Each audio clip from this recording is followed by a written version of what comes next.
Today I'm here to talk to you about acoustics. So think of a time you've been sitting in here and someone has been standing right here and you've thought, what did they just say?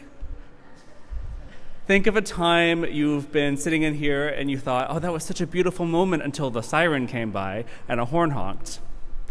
Or think of a time the choir was singing and you thought, it would be great if the organ wasn't louder than the choir.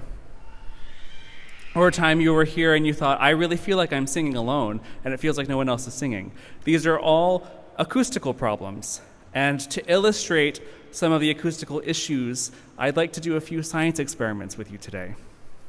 The first one is a thought experiment. Imagine a time you sang in the shower and how often you might sing in the shower and how nice that feels. And now imagine a time you tried to sing in someone's living room or in the car and it's not quite the same. The reason for that is the shower has lots of hard surfaces around it that reflect sound. And a living room has soft surfaces that absorb sound, so it makes you very self-conscious of yourself. Currently, our floor is a very soft surface. What we're proposing is a hardwood floor, a hard surface that will create an environment, much like a shower, that will compel you to sing because it feels so good to sing in this space and you feel like you sound amazing. Everyone sounds amazing in the shower. We're going to make this like a giant shower, but sound nicer. The second experiment, I need Aaron's help upstairs. One of the acoustical issues here is the balcony railing of the organ loft. It is solid wood, and that means it blocks a lot of sound. So Aaron is going to demonstrate you the difference between how much sound the balcony blocks and how much sound you would hear naturally. So you're first going to hear her sing something directly into the balcony railing.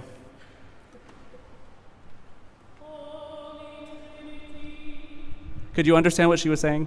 No. Now she's going to do it over the railing. Holy Trinity. Now you can understand the words.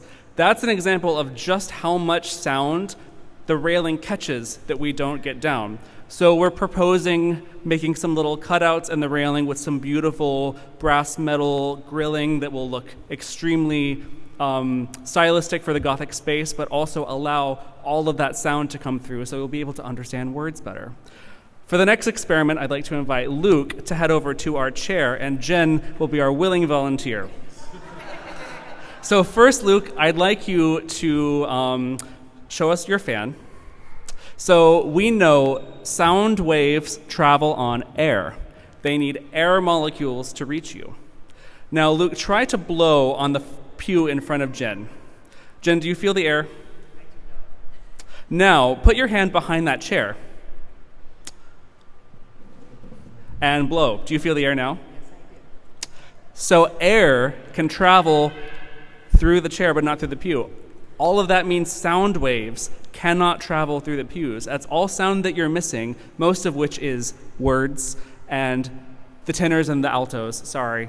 All of those are sounds that we're currently missing with our seating. So we're proposing a seating option that has ladder back, open back, that will allow sound waves to travel throughout the sanctuary, and you'll hear so much more, and you'll feel enveloped in the sound, and a sound that compels you to sing.